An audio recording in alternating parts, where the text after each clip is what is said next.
Episódio 4 da série Nietzsche, exclusivo para o YouTube. Só tem aqui.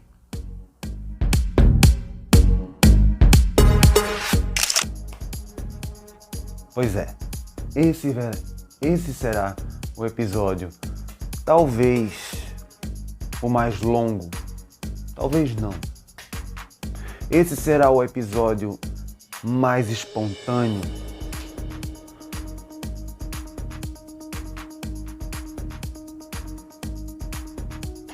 ou talvez não. Esse será o episódio com menos cortes, ou talvez não. Depende da vontade, de potência e do fluxo do ato do momento, porque hoje eu estou nietzschiano e extremamente nietzschiano.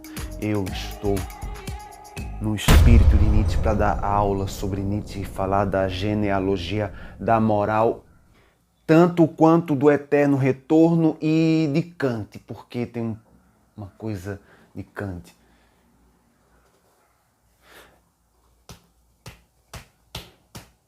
É aquilo que você não sabe falar, que você não sabe explicar.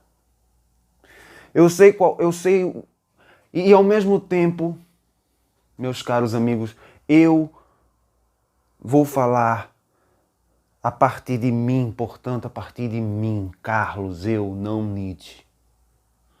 Portanto, é o fluxo do espírito de Nietzsche, mas é do Carlos. Portanto, esse será o episódio mais sincero da história do filosofia de tudo. Porque Nietzsche foi sincero a tal ponto, por causa, ele foi o bode expiatório da necessidade de um rompimento com as estruturas lineares e patriarcais, e todas precisando de um alinhamento com a árvore. É tudo linha reta, é tudo claro e escuro, é tudo preto no branco, é tudo aristocrático, é tudo genealógico, é tudo estruturado. Mas ele não encontrou as dimensões. O seu tempo não permitiu as permissões. Hoje, o seu espaço-tempo não permitiu tais dimensões. Portanto, hoje eu me permitirei. Tempo, hoje eu me permiti uma iluminação diferente, testar luzes e... Agora eu não sei se ficou melhor assim ou...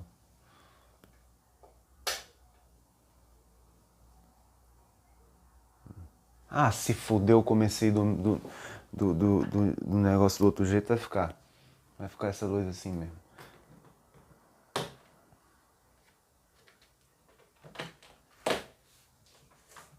Eu experimento, assim, eu tô com o microfone de lapela, eu posso falar, que merda.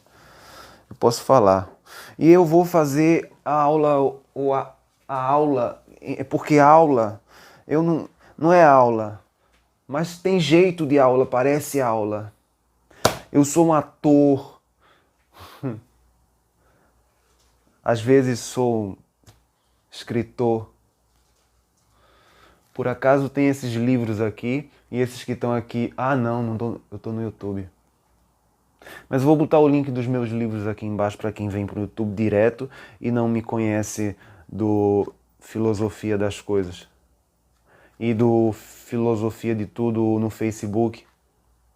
Gratos aos quase 17... Aliás, aos 17 mil seguidores e quase 17 mil fãs lá. Hoje o vídeo pode ser longo demais e eu não estou preocupado com edição. Eu estou preocupado com encontrar a porra do esqueminha que eu fiz, porque hoje eu fiz um esqueminha. Hoje eu fiz um esqueminha. Hoje o exercício é de paciência. Pode dar aquelas puladinhas aqui da árvore, eu tô ligado, vocês dão aquelas puladinhas pra frente. Mas cuidado se você vai cair no lugar errado, viu? Eu quero falar não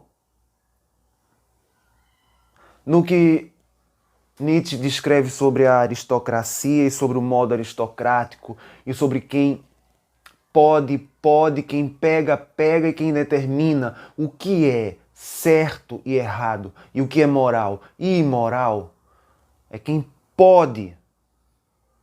Percebam isso a partir dessa percepção simples, é uma percepção simples, básica. Junta tico com teco. Fora de você existe, certo? Vamos considerar aqui o mundo externo todo fora de você. Seja ele um jogo, seja ele uma linha. Aqui não estamos falando da questão da existência, nem do ser, nem de espiritualidade, nem de nada disso. Estamos falando aqui do modo de enxergar simples em relação ao mundo. Você não percebe que nessas estruturas é necessário que haja sempre alguém ordenando para que toda essa estrutura possa funcionar? Você não percebe que você é uma peça de uma estrutura que funciona e por isso que, de certa forma, faz sentido toda aquela estrutura descrita no Capital de Karl Marx. O grande problema daquilo foi, primeiro, a previsão equivocada, que não foi daquele jeito que ele previu. Segundo, que a solução é equivocada. Não há como controlar, como Nietzsche fala, e ainda Nietzsche fala certo. É niilismo. Achar que existe uma sociedade perfeita, tal, que socialismo seria um equilíbrio, não sei o que, depois o comunismo seria o ideal e tal. É como o Deus cristão também igual para Nietzsche, na visão de Nietzsche. Tão niilista quanto o Deus aqui, no caso de Marx, é o Deus é o Estado comunista, o Estado perfeito, a sociedade perfeita, a sociedade sem classes. A sociedade sem classes. E aí eu falo, de certa forma, Jesus propõe uma ideia, algo que dá a ideia de uma sociedade sem classes. Ao mesmo tempo que em outros momentos, não. Aí você fica, quando você vê Jesus, você fica naquela dualidade, pô, como é que pode e tal? Porque o cristianismo construiu Jesus a partir da visão cristã. A partir de Constantino, da interpretação e dos concílios. Não, ou seja, dos que venceram a batalha, dos vencedores. E depois da Reforma Protestante, Calvino e sua estrutura. E aí você vê em Max Weber, você lê Max Weber, você vai entender a ética protestante e o espírito do capitalismo. Historicamente falando, a construção toda foi a mesma. Você vê em Constantino o que você vê depois em Calvino, um pouco mais sofisticado e tudo mais. Niilismo do mesmo jeito. Para Nietzsche, niilismo. Tudo isso são escatologias, são desenhos, são estruturas, são ídolos. Para Nietzsche, simplesmente ídolos. E ora, não são estes ídolos, não são ídolos. Não foi o homem que construiu, não foi o homem que, com sua ideia, elaborou e não conseguiu provar com evidência científica, que também é algo que o homem construiu com o seu conceito, a partir da sua percepção do que seja fato científico. Ou seja, toda a realidade é construída a partir do que a aristocracia, Por que aristocracia? Porque não importa se estamos numa democracia. Aristocracia significa o governo dos melhores. E aí melhores também envolve aquele que está no poder e se acha melhor, porque está no poder. Logo, ele vai sempre dizer que a sua solução é a melhor. O ser humano, o homem, aí não é ser humano. E existe uma diferença entre homem e ser humano, e eu vou falar depois, quando eu não estiver tão nietzschiano. Porque hoje eu estou nietzschiano. E eu vou falar de uma maneira mais pacífica em relação àquilo, e é outra coisa. Mas em relação a essa estrutura toda, Nietzsche está correto. É niilismo puro. Não existe. É construção humana. E veio daquela construção cartesiana, que veio da estrutura platônica e do neoplatonismo. E depois veio Santo Agostinho com o neoplatonismo e os neoplatônicos. Nem estudou direito a essência da obra de Platão, já pegando os neoplatônicos e tudo mais, e conceitos já reformulados e prontos, assim, tal. Leu mais Criton e Fédon. E aí ele identifica essas estruturas, ele simplesmente identifica que quem está no poder é que define o que é bom e o que é bem. Tanto o que é bom, que é, no caso, quem são os bons, são os indivíduos, as pessoas, e o que é bem, né? A ideia do bem, a ideia do correto, a ideia do moral, a genealogia da moral. Mas, na verdade, aí eu vou entrar mais profundamente para mostrar que o próprio Nietzsche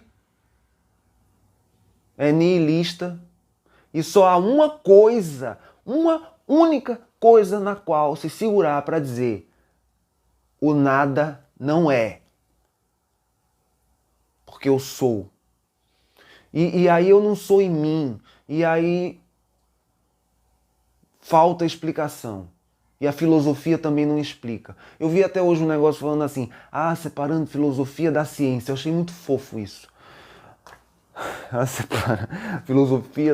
Filosofia, ela busca as respostas, mas não tem a obrigação de comprová-las. Então, não sei o quê. Só que ela tem suas teorias. Ora, ela não tem a obrigação de comprová-las, mas ela tem sua teoria. Mas a ciência, por outro lado, ela tem a obrigação de trazer a evidência científica.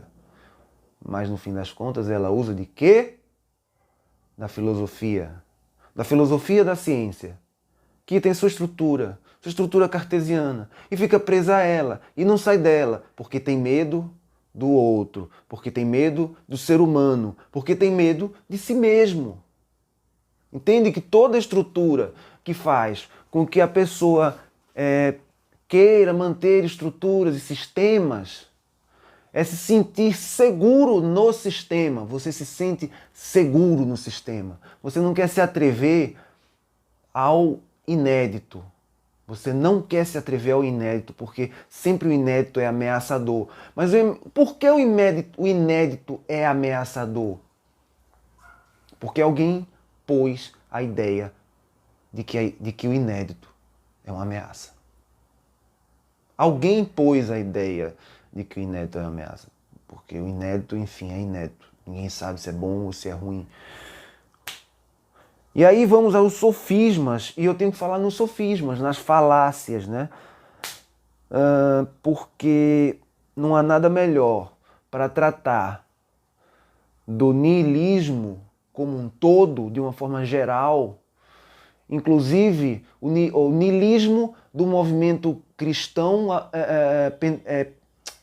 constantiniano e de toda a genealogia dele posterior, romana, dos poderosos, o niilismo daqueles que usam a inteligência como fonte de poder e conquistam por poder, né? Não há nada melhor do que falar de sofisma, das falácias.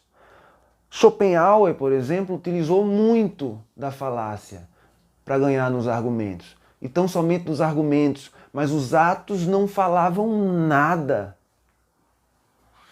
Por isso que eu achei bom que Nietzsche metesse o pau também no Além do Bem e do Mal. Tem uma hora que ele mete o pau em Schopenhauer. Eu nem lembro porquê, mas eu nem lembro porquê, mas eu sei que ele dá uma cacetada e eu achei bom também porque ele era bem machista, Schopenhauer. Não é não gostar sexualmente. O cara é gay, beleza, não gosta sexualmente, mas é amigo. Agora o cara que tem trauma. Schopenhauer tinha dessa parada aí. Eu acho que era Schopenhauer, se não for, me perdoe. Mas eu acho que era Schopenhauer. Sofismas. Né? E se Schopenhauer quiser saber mais, na Casa do Carvalho. Na Casa do Carvalho. É dessa turma da Casa do Carvalho que eu tô... Ah, puta que pariu. A Casa do Caralho.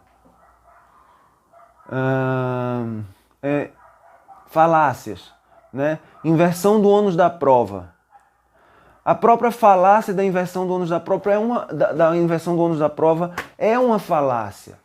Entende? Você vê o que eu vou fazer. Olha só, presta atenção, porque assim, não dá para você criar uma genealogia, não dá para você criar uma estrutura. Eu vou só demonstrar como eu posso fazer da própria estrutura que eu fiz aqui, isso aqui, desenho, todo estruturado e tal.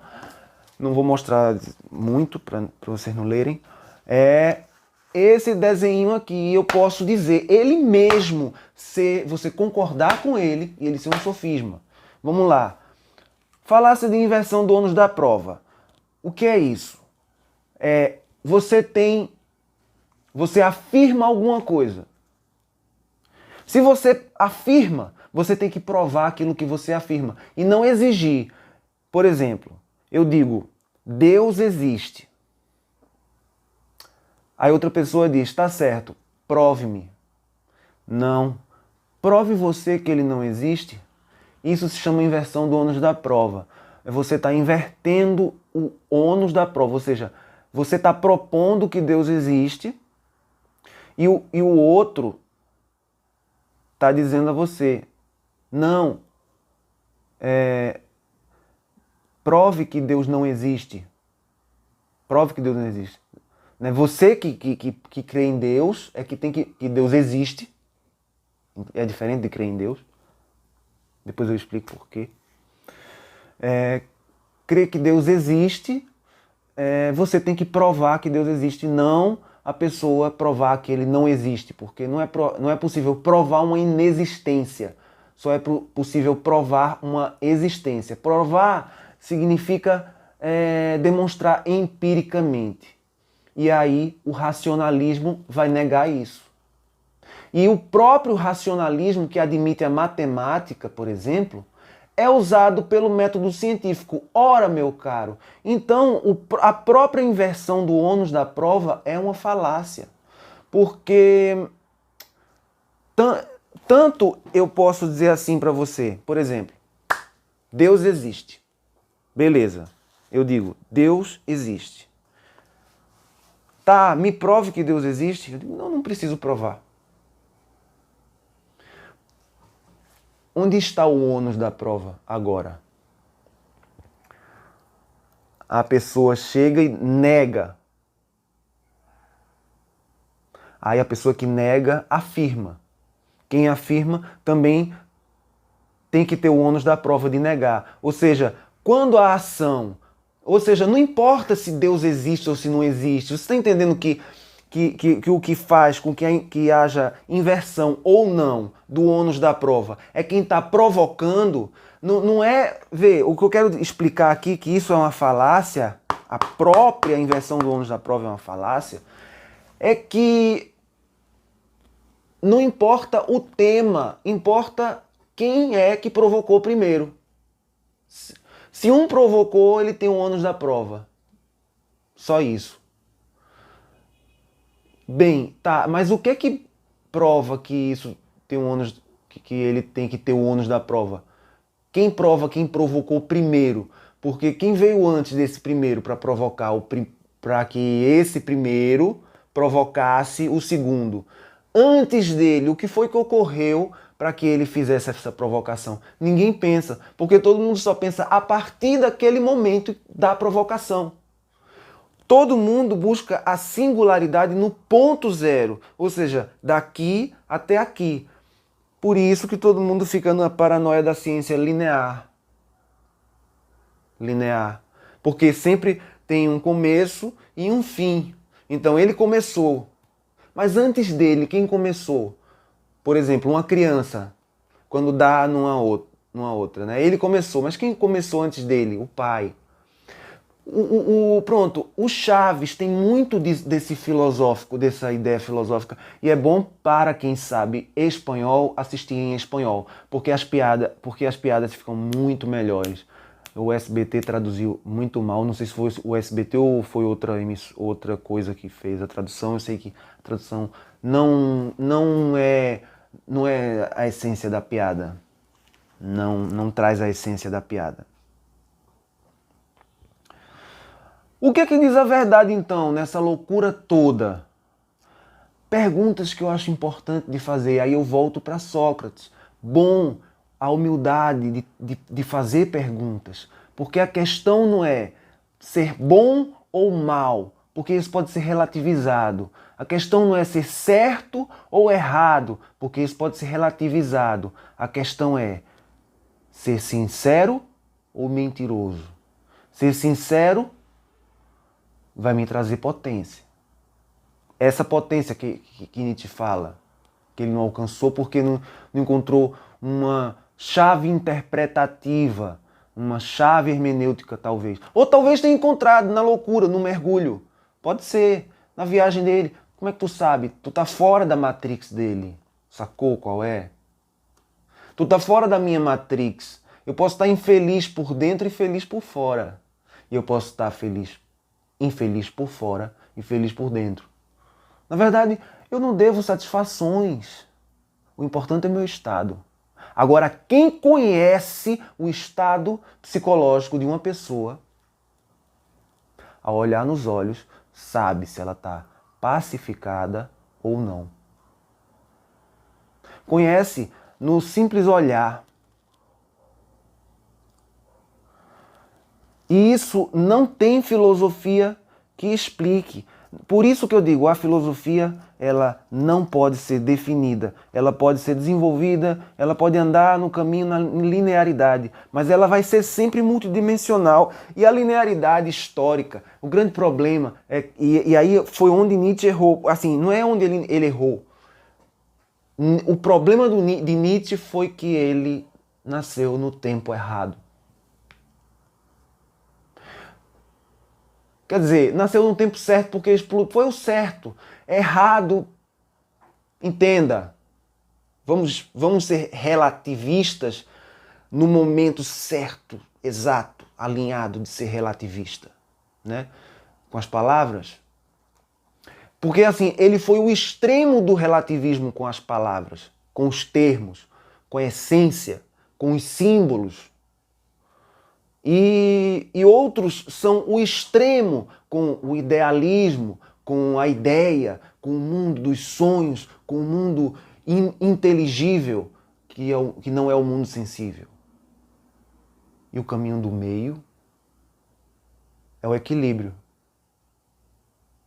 É sabedoria. Mas nem sempre é tão, assim, segue um fluxo tão objetivo, radical, como Nietzsche falou, como Zaratustra, ou como quem tenha falado. Porque vivemos no espaço-tempo da relatividade. Então, vamos lá. Eu posso dizer uma frase aqui, eu vou provar a questão do sofisma, é o seguinte, eu posso dizer uma frase seguinte: a filosofia não é uma ciência. A ciência é que é uma filosofia. A vigente. Você vai concordar comigo, principalmente se você gostar de física quântica, que a ciência flerta, mas ainda fica muito mais para o campo filosófico, só que os filósofos também não abraçam, e aí ela fica puf, puf, para lá e para cá, patinando, dançando labamba, né? E ninguém pega e estuda profundamente, só os físicos. Mas os físicos têm uma limitação filosófica porque eles são muito o olhar físico. Então, assim, essa frase podia ser vista como brilhante, certa. A filosofia não é uma ciência. A ciência é que é uma filosofia, a vigente. E sempre foi. Isso vai estar bem alinhado com a genealogia da moral de Nietzsche. Vai estar alinhado com Nietzsche. Mas também pode ser um sofisma. Se eu não definir claramente quem é ciência e quem é filosofia. Então vamos às perguntas para definir o que é que a minha essência, e aí eu falo em essência não no sentido platônico, porque aí seria pura ideia. Também não no sentido nietzschiano, senão seria puro caos. Vou falar simplesmente as perguntas, as reflexões, né? E dar a elas o que seria essência. Um nome, um mero nome. Por isso que precisamos da poética, né? É importante. Primeiro, sou eu o que falo? Aliás, primeiro, eu sou o que eu falo?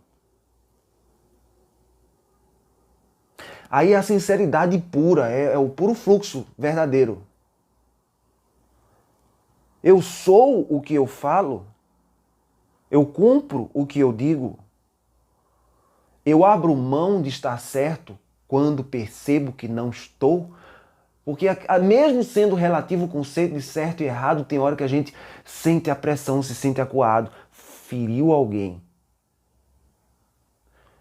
Certo e errado é relativo. Eu posso abrir mão de estar certo. Há uma possibilidade, mesmo estando aparentemente certo, né? A sinceridade, minhas palavras minhas palavras ferem ou confortam. Eu falo bonito ou faço bonito?